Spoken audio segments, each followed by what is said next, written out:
This is Democracy Now!, democracynow.org, The War and Peace Report. I'm Amy Goodman with Nermeen Sheikh.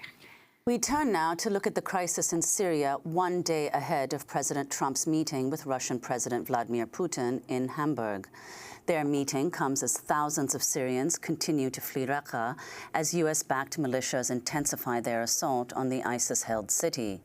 Some 200,000 people have been displaced from Raqqa, with more expected to flee as fighting intensifies. U.S.-led airstrikes have killed hundreds of residents in what UN investigators have called a, quote, staggering loss of civilian life. Reports say as many as 50 airstrikes were hitting Raqqa each day. U.S.-backed forces expect the fight to oust ISIS from its de facto capital to take at least 3 months. According to the Syrian Network for Human Rights, more than 5,300 civilians have been killed in Syria this year. This includes over 1,000 killed in airstrikes by the U.S.-led coalition. On Wednesday, escaping civilians arrived at an open-air relief camp outside Raqqa, complaining of constant airstrikes, artillery raids, and extreme hunger. We left because of the fighting. We were afraid. We have children. We almost died of hunger, and no one helped us.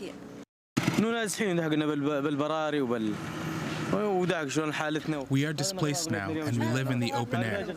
These are our house belongings. We just managed to get them today. This is what we have. These are the last things we owned in the house.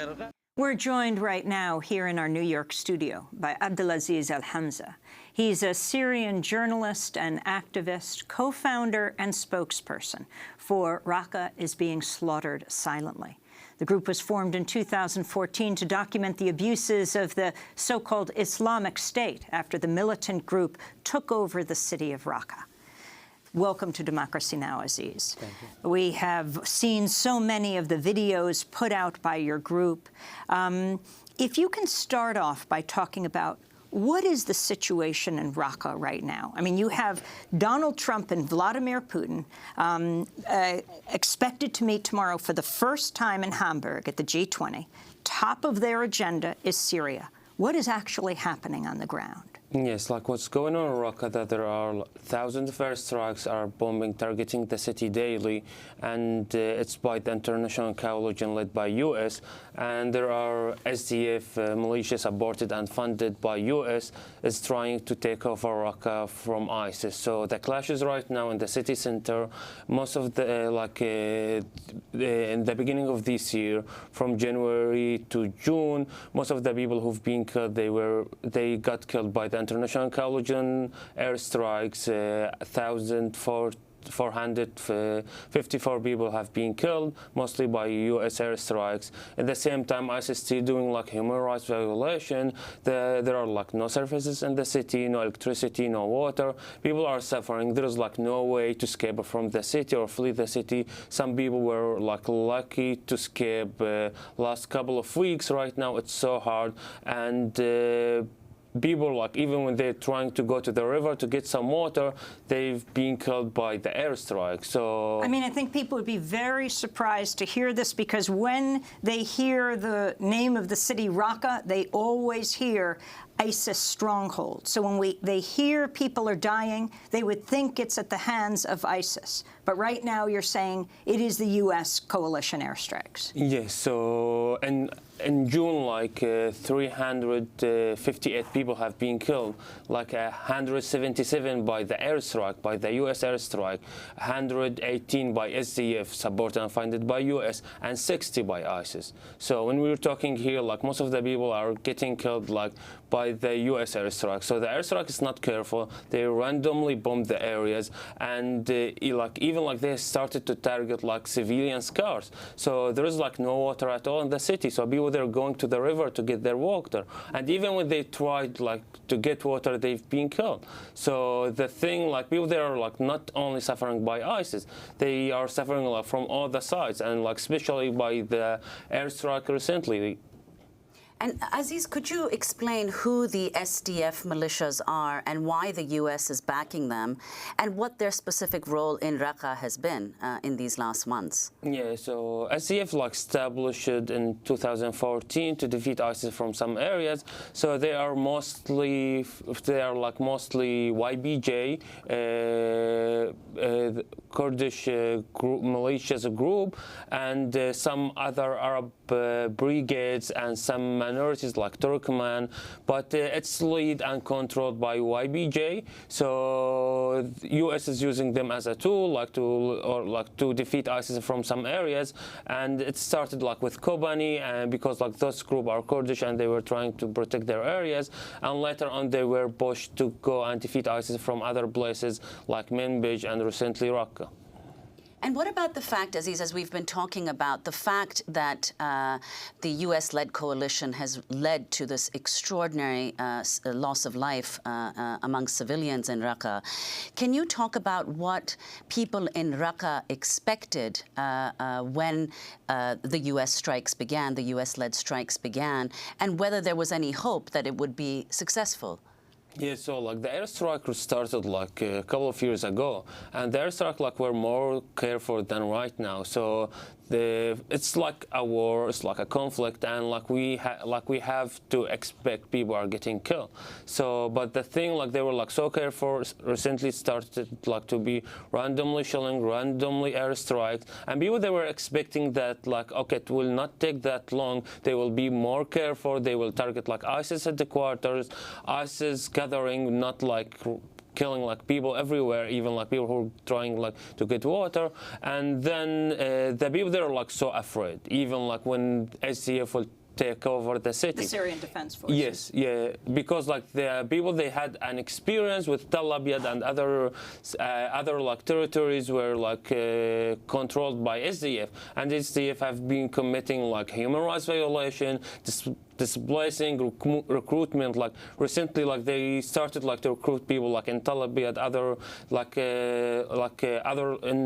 people in villages in the countryside, in Raqqa countryside. So people there are afraid to be recruited, to be forced to join the army, and to be displaced, to have their houses being burned. So people there are so afraid to have a new group who will commit human rights violations. I want to go back for a moment to how your organization began.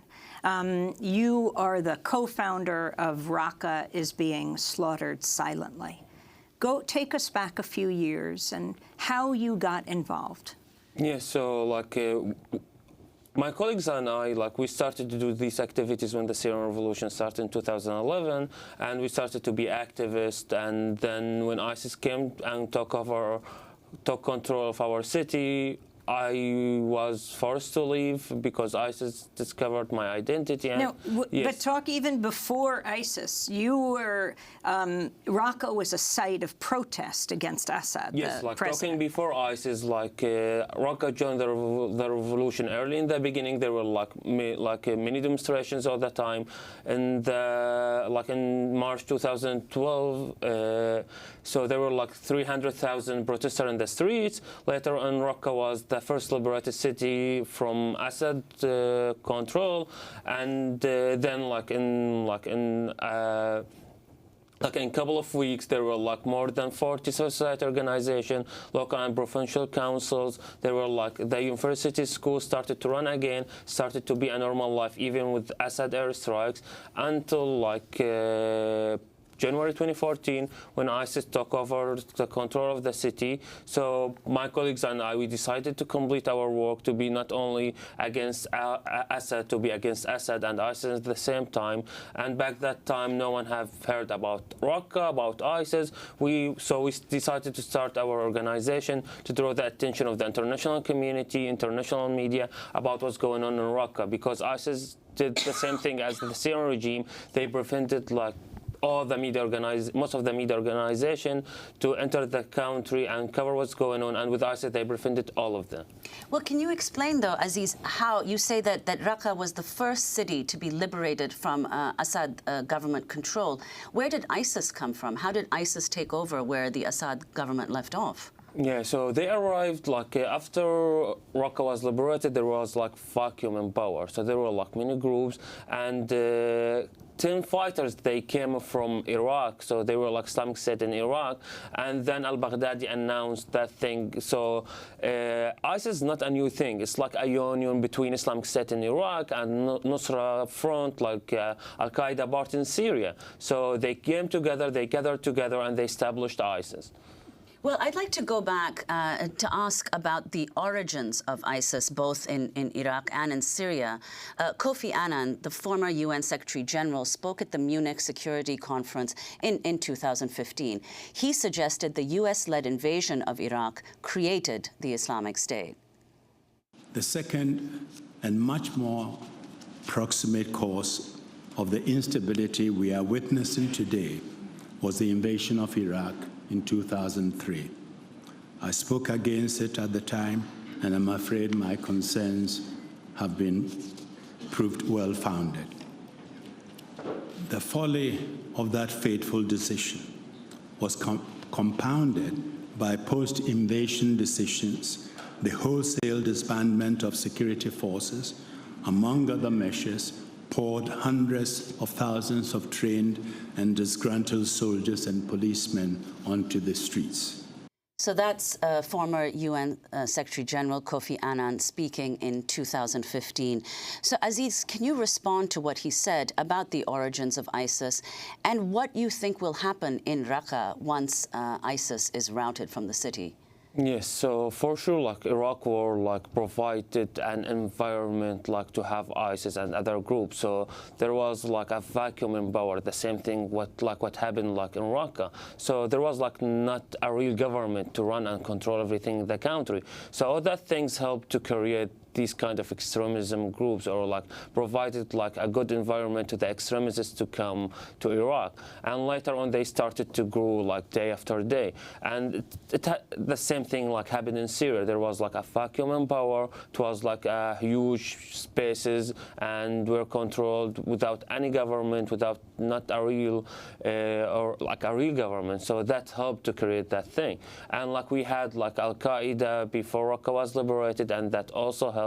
So other things started with Taliban, turned to Al-Qaeda, ended up with ISIS. So that's the same thing, like what will happen like in Raqqa if when ISIS will be defeated. So the thing, like all the governments are focusing on how to defeat ISIS by arms, so like to defeat ISIS as an organization. So for us, like ISIS is an idea, and as I said, it started with Taliban and ended up with ISIS.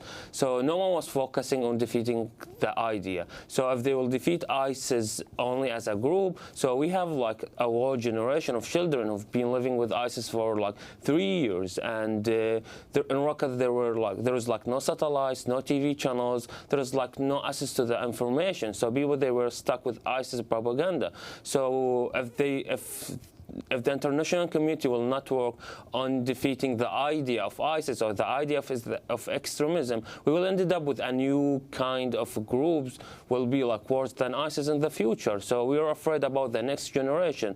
So that's the thing, like no one was focusing on defeating the idea. I want to go to a clip of the new documentary, City of Ghosts, about your group, Raqqa is being slaughtered silently. At first glance, they seemed like other militant groups. But we soon realized that this group was unlike anything the world had seen before.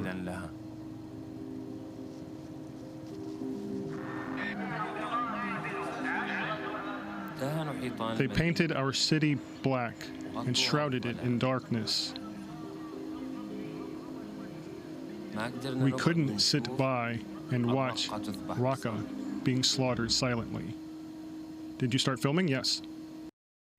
And so that's a clip of City of Ghosts that has played at the Human Rights Watch Film Festival here in New York and is continuing to play now around the country.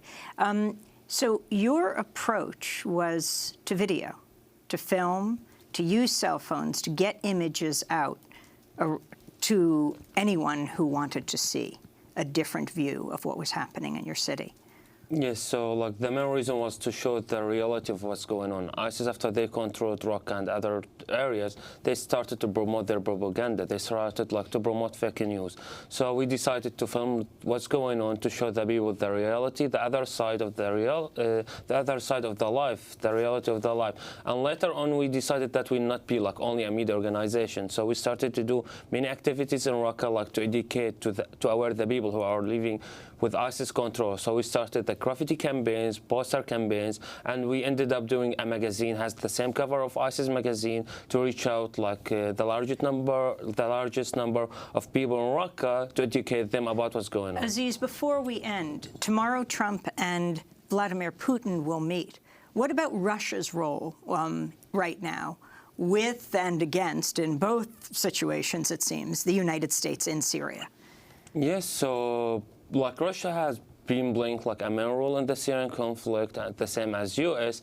Russia, like before in 2016, killed people more than anyone, especially in Aleppo, and they're in charge of fighting extremism, and they were killing civilians all the time. So now the numbers being killed, more are being killed by the United States and Russia than by ISIS. Yes, so the thing right now, like it would be great if we'll have like a non-fly zone. We've been talking about non-fly zones when the revolution then turned to conflict started. So we were asking to have like a safe area to the civilians to go there and stay in case they want to be out of this conflict between all these countries. It's not a local issue anymore. It's like a proxy war between like Russia, US, Iran, Hezbollah, thousands of groups, tens of countries are fighting each other in Syria, and every one of them has like interest in Syria. So we want to have like the Syrian people out of it. So right now, like the Syrian people, they want to just survive.